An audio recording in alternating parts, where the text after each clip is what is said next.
В 90-х этот сериал показывали одновременно в 40 странах мира. Он получил десятки наград и покорил сердца миллионов телезрителей. И вроде бы мыльная опера, да сколько их там было. Но заметьте, именно название этого сериала стало нарицательным. И с тех пор, если у кого-то в семейной жизни творится бог знает что, то мы так и говорим: «Ух, это какая-то Санта-Барбара». Итак, мы собрали самые интересные факты о сериале, а еще записали интервью с исполнителем одной из главных ролей. Вам нравится моя борода? Что скажете? О да, история любви этого ловеласа еще вас точно удивит, но обо всем по порядку. Итак, не забудь подписаться на наш канал и поставить лайк, а все самое интересное про Санта-Барбару прямо сейчас. Под звуки этой заставки в 90-х к телевизору слеталась вся семья. После открытия железного занавеса всем было интересно, как же там живут эти богатые американцы.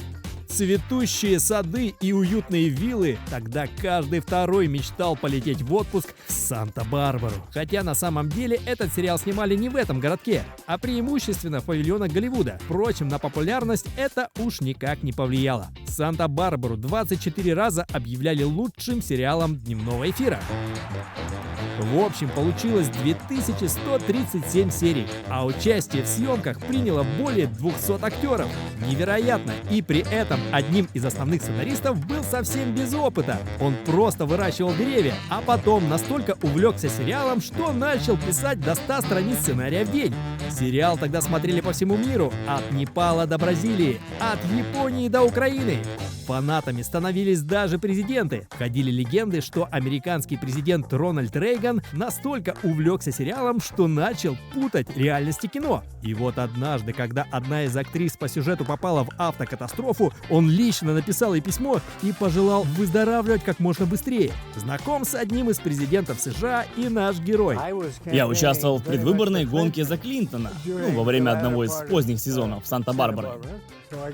Меня затем приглашали даже на его инаугурацию, но я не пошел. Итак, вы уже поняли, что нам удалось разыскать одного из главных героев Санта-Барбары. Это обладатель премии Эмми Николас Костер, Хоть раз не ври.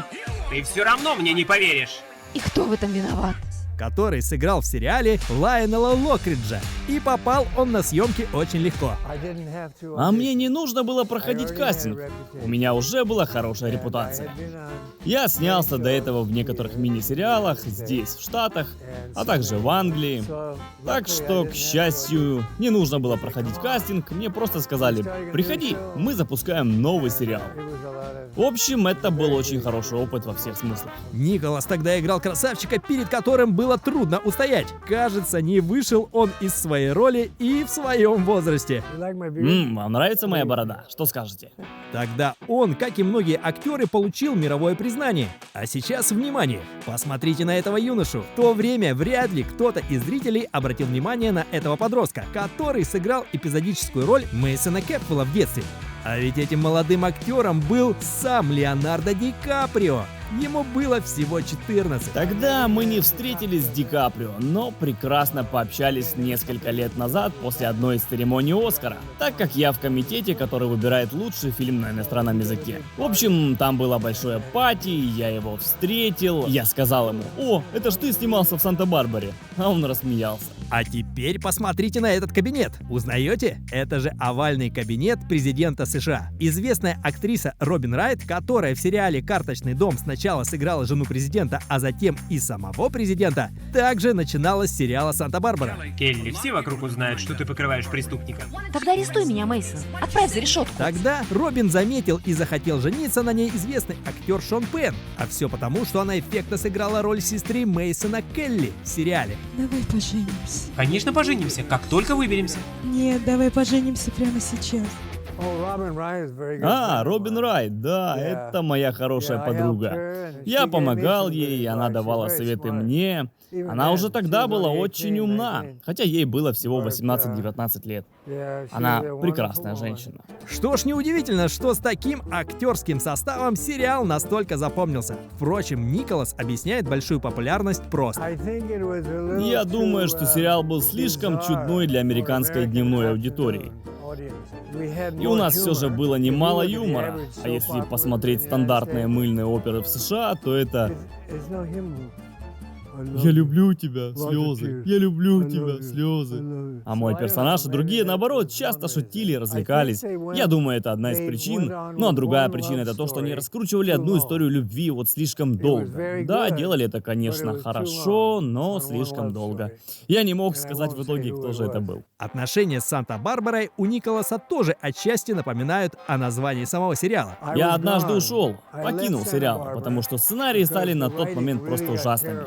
В общем, я ушел на другой сериал в Нью-Йорке, который назывался «Все мои дети». Но затем, через 1,5 года, все же вернулся в Санта-Барбару. Неудивительно, что сериал как бы косвенно наложил отпечаток и на личную жизнь актера, которая тоже напоминает Санта-Барбару. Вы не поверите, но в свои 79 он снова женился. Причем невестой стала фанатка сериала из России Елена Бородулина. Она нашла любимого актера в соцсетях и просто написала ему. Все как в сказке. Это и была сказка. Она написала первой.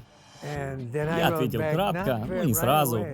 Ведь мне много пишут разных бабушек и мам, а я отвечаю не слишком часто. Итак, я написал ей: «Ты как музыка». И мы начали обсуждать разных композиторов. Глиер, Глинка, да, Чайковский, его же все знают. Затем мы обсуждали поэзию, начиная с Пушкина. Потом она стала мне присылать творчество женщин-поэтов. В общем, переписка между парой продолжалась несколько месяцев, пока Николас не выдержал. Да, я сказал: «А почему ты не сбросишь мне свое фото?» Она и сбросила. А там была не бабушка, а Елена в купальнике на пляже Черного моря. Я написал: «Я слишком стар для тебя». А она мне: «Это твои проблемы». Вот так все и началось. Николас забрал Елену в Лос-Анджелес и женился. Разница в 43 года их не огорчила. Теперь Елена знакомится со звездами и привыкает к жизни в Голливуде. А продолжая тему карьеры, стоит сказать, что Николас не сидит на пенсии на лавочке, а до сих пор снимается в небольших ролях в сериалах. Да, я снялся в сериале «Залив», а еще работал в сериале «Все к лучшему». Он не так давно выходил. О да, я был очень неплох там. Да, он называется «Все к лучшему». 5-й эпизод, и кажется, выходил он на Netflix. Я очень горжусь этим. Можно увидеть нашего героя и в рекламе. Кроме того, каждый год герои этого самого сериала «Санта-Барбара» проводят своеобразную встречу выпускников. Да, мы в этом году с Лейном Дэвисом, Эй Мартинесом, Поли Крозе и другими людьми из Санта-Барбары мы берем круиз в ноябре и идем на Багамы. А напоследок герой передал всем нашим подписчикам привет. Я хочу поблагодарить всех украинцев, кто смотрел Санта-Барбару, а также вашим мамам, папам, дедушкам и прадедам и тем, кто сражался во время Второй мировой. Ведь я знаю гораздо больше, чем обычные американцы, что происходило на вашей земле. Я передаю привет вашим ветеранам. Да, я и сам работал с ветеранами, я преподавал дайвинг им. Так что передаю привет Украине и благодарю всех вас. Понравилось видео? Ставь лайк и подписывайся на Day Night TV. Впереди еще много всего интересного.